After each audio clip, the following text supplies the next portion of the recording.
Pengobatan tradisional Ibu Ida Dayak saat ini sedang menjadi perhatian masyarakat Indonesia. Ada yang pro, ada yang kontra, ada yang percaya, ada juga yang tidak percaya. Tapi yang membuat aku menarik untuk membahas ini pada saat dilakukan pengobatan massal, ini yang dilakukan oleh Markas Divisi Infanteri 1 Kostrad Cilodong Depok.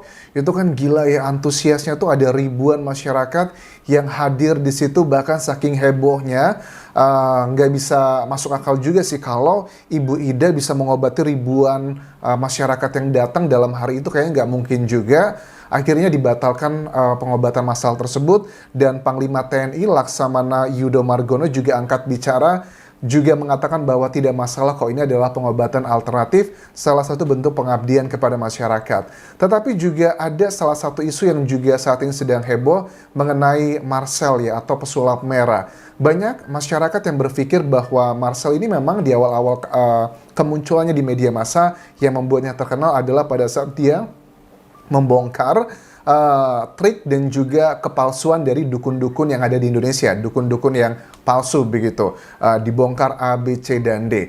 Nah, ada banyak masyarakat yang menilai bahwa Marcel ini berusaha untuk kayaknya menyerang Ibu Ida. Tetapi Marcel dalam klarifikasi terbarunya mengatakan, saya itu tidak pernah ada maksud menyerang Ibu Ida. Coba cari rekaman yang mengatakan bahwa saya menantang seperti itu. Kesannya adalah seperti itu. Tetapi ada salah satu wawancara dari Star Pro Indonesia yang ini bagian dia menjelaskan tentang minyak yang berwarna merah yang biasanya dipakai oleh dugaannya adalah oknum-oknum dukun gitu untuk mengelabuhi pasiennya, darah kotornya keluar seperti itu. Nah, di sini juga wawancaranya dia menyebutkan Ibu Ida. Makanya masyarakat ada yang menilai, kenapa nih Marcel kok menyerang Ibu Ida? Bukankah Ibu Ida tuh banyak membantu masyarakat Indonesia?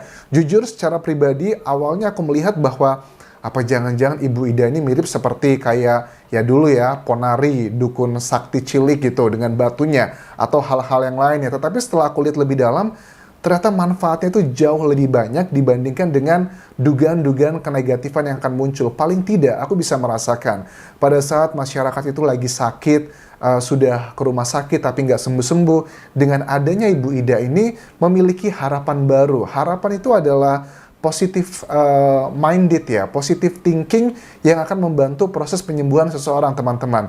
Dan masalah biaya, aku juga ngecek. Awalnya aku takut gini, apa biaya alternatif itu mahal banget ya? Karena di Indonesia itu ya, aku pernah melihat banyak sekali pengobatan alternatif di Indonesia itu yang mahal-mahal. Ratusan ribu sampai jutaan rupiah. Padahal itu adalah alternatif lebih mahal dibandingkan saat berobat ke dokter. Itu banyak sekali di Indonesia, tetapi berbeda dengan Ibu Ida di sini. Aku melihat di sini bahwa Ibu Ida tidak narik uang dan hanya diminta untuk membeli obat, yaitu adalah minyaknya ya. Harganya juga sekitar Rp50.000, which is menurut aku masih oke lah. Ada harapan, ada minyaknya juga, dan pengobatannya juga dilakukan secara terbuka. Yang lebih dikhawatirkan adalah kalau pengobatan tradisional yang mungkin dugaannya nggak benar, pengobatannya itu di ruangan yang gelap. Kita nggak tahu seperti apa akan terjadi ya, hal-hal yang negatif itu juga nggak bisa dipungkiri banyak terjadi di Indonesia.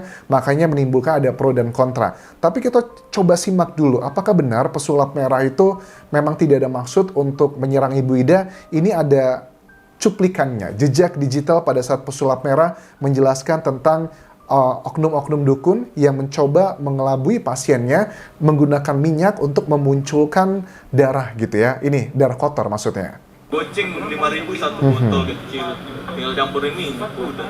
Dijualnya 50.000, 200.000. Tadi sempat bilang bahwa ini pernah dipraktekkan sama Ibu Ida. Ibu Ida Dayak dulu. Gimana ceritanya? Nah, ini katanya wartawan tanya, ini pernah dipraktekkan oleh Ibu Ida ya. Terus Marcel bilang, iya ini Ibu Ida Dayak dulu katanya. Nih. Iya, kalau dulu sih saya ngelihat video-video Ibu Ida Dayak sebelum viral kayak sekarang ya. Itu banyak tuh yang ngetek-ngetek ke saya tuh. Bang Sel, ini kayak gimana nih ngeluarin darah kotor? Bro, ini bongkar dong ngeluarin darah kotor kayak gimana gitu. Pas saya lihat loh sama persis, cuma minyaknya udah diwarnain warna merah waktu itu. Nah, pas saya lihat itu sama persis. Saya lihat ini adalah dengan relasi pada saat membicarakan tentang Ibu Ida Dayak gitu kan ya. Disitulah dulu saya punya insting, dulu belum tertuju ke Ibu Ida Dayak ya, saya masih menggeneralisir. Oke. saya dulu bahasnya tentang dukun cabul tuh yang mencabuli pasiennya. Pakai atraksi ini nih. Akhirnya saya bongkar lah tuh. Tentang atraksi ini kayak gini, saya siram ini set, udah keluar darah. Oke, dulu Marcel mengatakan dia membahas itu tidak ditujukan untuk Ibu Ida Dayak, tetapi secara umum untuk oknum-oknum dukun yang melakukan tindakan gak benar ke pasiennya.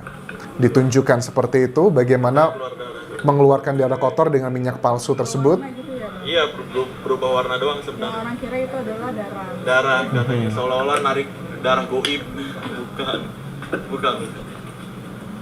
Ditunjukin sama Mas. Nih. Oke.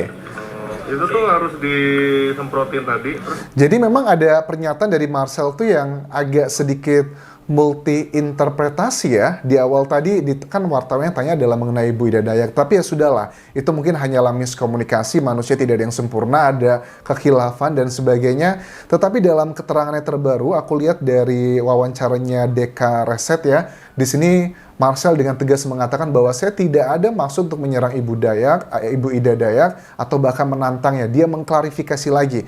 Mungkin karena sudah terlalu banyak perdebatan di sosial media agar bisa mengurangi hal-hal negatif yang terjadi ke dirinya, teman-teman. Karena kan media massa gitu luar biasa ya. Apalagi sosial media pada saat ada sesuatu hal yang pro dan kontra seperti ini. Berita di luar sana, hoax dan fitnah, yang entah siapa yang buat ya, yang bernarasinya gini, pesulap merah mengatakan Ida Dayak hanyalah seorang dukun.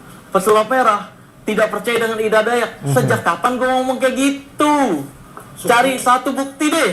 Kalau emang ada, cari satu bukti. Oke, memang tidak ada statement yang dikatakan oleh tadi pesulap merah seperti itu, nggak ada. Yang paling mendekati aku temukan dari jejak digital adalah di wawancara tadi. Memang itu ada bagian yang cukup interpretasi, beberapa hal yang bisa beda sudut pandangnya pada saat ditanyakan tentang minyak yang Ida Dayak yang dia pernah lihat seperti itu, teman-teman. Tetapi kan sudah ada klarifikasi lagi yang menurut aku juga bisa menjelaskan apa yang terjadi. Ngomong kayak gitu nggak ada. Itu nggak jelas. Gue juga kaget kemarin. Gue lagi naik mobil tiba-tiba wartawan kok pada ngobongin gue semua. Ini kenapa nih? Gue nggak ngebahas apa-apaan. Oke, itu adalah klarifikasinya. Memang ada beberapa perdebatan dari sosial media ataupun juga media massa. Tetapi secara pandangan aku pribadi untuk Ibu Ida Dayak ini adalah lebih banyak positifnya, teman-teman. Pertama adalah secara biaya juga tidak mahal. Terus juga aku melihat ya namanya juga di Indonesia gitu ya, teman-teman. Kita adalah negara berkembang. Masih banyak hal-hal yang belum kita sampai levelnya, terutama dalam segi pendidikan ataupun juga ekonomi. Jadi kalau orang-orang luar negeri, orang-orang barat melihat hal-hal yang sifatnya tradisional seperti ini, mungkin mereka akan berpikir, masa sih masuk akal atau enggak? Yaitu karena mereka sudah melewati proses yang cukup panjang dari segi ekonomi, pendidikan, dan sebagainya. Menurut aku juga kita boleh berpikir kritis, tetapi untuk beberapa hal, kritis itu artinya melihat mana yang lebih banyak manfaatnya dibandingkan mudorotnya gitu, nggak baiknya. Kalau aku lihat secara pribadi, dari pengobatan Ibu Ida Dayak ini lebih banyak manfaatnya ya teman-teman, karena memberikan harapan ke masyarakat Indonesia. Kalau kalian yang mungkin selama ini lihatnya kayak pengobatan tradisional, kayak pengobatan di China aja ya, kayak akupuntur, herbal zaman dulu, mungkin orang melihatnya jangan minum jamu-jamu, jangan minum ini dan itu. Tetapi sekarang kalau kalian cek ya, di rumah sakit, itu pun sekarang sudah kerjasama bagaimana menyatukan antara pengobatan tradisional digabungkan dengan pengobatan yang dokter, konvensional. Itu juga banyak sekali terjadi. Kayak misalnya akupuntur, ataupun juga bekam, ataupun juga herbal-herbal tertentu. Yang dulu dikatakan, janganlah minum obat-obatan yang belum jelas, nggak dari dokter, nanti bahaya. Memang betul, kita juga harus hati-hati. Jadi menurut aku gini teman-teman, untuk pengobatan tradisional itu harus jauh lebih hati-hati, sangat setuju karena di Indonesia belum ada regulasinya. Kalau dokter sih mungkin relatif lebih aman ya, karena sudah ada yang ngatur kalau mereka melakukan kesalahan A, B, C, dan D, itu ada sistemnya lah, walaupun belum sempurna untuk mengaturnya. Tetapi kalau untuk pengobatan tradisional, ya kita nggak bisa menutup mata juga. Ada banyak yang begitu benar-benar bermanfaat, misalnya kayak sangkal putung ya. Aku lihatlah tetangga-tetangga atau orang-orang yang aku kenal, pada saat mereka punya permasalahan tulang, banyak dari mereka yang direkomendasikan untuk dioperasi, tetapi mereka lebih memilih untuk ke sangkal putung. Karena memang mereka yang merasakan sendiri, mereka bisa berhasil. Tetapi juga tidak sedikit ya teman-teman dari pengobatan tradisional itu yang sangat mahal banget dan justru malah membawa keburukan. Yang seperti aku katakan tadi, banyak klinik-klinik di Indonesia itu yang tidak bersertifikasi, kemudian juga mengobati pasiennya asal-asalan, itu kan banyak sekali kasusnya seperti itu. Artinya apa? Tergantung kalian boleh percaya dengan pengobatan tradisional atau enggak, tetapi kalau kalian memilih untuk percaya dengan pengobatan tradisional, kalian harus benar-benar bisa memilih-milihnya. Aku juga setuju dengan pesulap merah waktu dia membongkar dukun-dukun yang palsu gitu ya, misalnya kayak memindahkan penyakit dari tubuh manusia ke telur. Itu bagi aku cukup tidak masuk akal dan banyak kasus ya, aku juga melihat beberapa kasus, ada orang bilang, Anjas, bilangin tuh saudara kamu lagi sakit ini kan tumor, kamu ajak aja ke pengobatan alternatif ini, nanti kamu bawa telur atau bawa ayam, nanti penyakitnya itu akan dipindahkan pas ayamnya dibelah gitu ya, akan keluar tumornya dan sebagainya. Ternyata itu adalah trik. Nah, itu aku setuju yang dilakukan oleh Marcel untuk membongkar semuanya. Karena pada akhirnya pada saat pasien tersebut, saudaraku tersebut yang kena tumor ya, dibawa ke rumah sakit lagi, setelah pulang dari dukun tersebut, ternyata tumornya masih ada juga kok. Nah, itu kan ternyata adalah trik. Aku setuju untuk bagian seperti itu.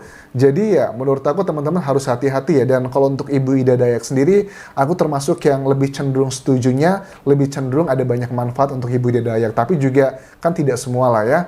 Kalian juga pilih-pilih lah penyakit kalian tidak. Kalau tingkat level penyakit kalian tuh ya sudah parah banget, medis sudah tidak bisa menolongnya lagi, alternatif mungkin bisa menjadi salah satu pilihannya. Tetapi kalau sudah jelas penyakit ini sudah sering terjadi, sudah bukan hal baru lagi dan banyak medical ataupun juga scientifically proof itu bisa menyembuhkan penyakit kalian secara konvensional melalui dokter, ya lebih baik adalah awalnya ke dokter dulu. Jadi tidak ada yang sempurna sih menurut aku, pengobatan dari dokter ataupun juga dari yang tradisional seperti ini nggak ada yang sempurna, ada kelebihan, ada kekurangan masing-masing, jadi harus saling melengkapi. Kalian adalah yang paling tahu apa yang kalian butuhkan. Dan untuk permasalahan mengenai Ibu Ida Dayak dan juga Marcel yang pesulap merah ini membongkar banyak hal, ini hanyalah miskomunikasi aja sih. Dan aku berharap akan ada banyak orang juga yang lebih hati-hati karena banyak juga yang memakai nama Ibu Ida Dayak sekarang ini kan ya, ngakunya anaknya, ngakunya keponakannya, atau berafiliasi dengan dia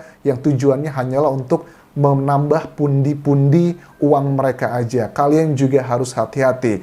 Terima kasih sudah menonton. Sampai ketemu lagi di video berikutnya. Dan menurut kalian, apakah kalian termasuk yang percaya dan yakin dengan pengobatan Ibu Ida Dayak? Kalian bisa tuliskan komentar kalian di kolom video ini, teman-teman. Terakhir, please subscribe channel YouTube ini, juga follow Instagramku dan juga Facebook pageku di Anjas Asmara. Sampai jumpa.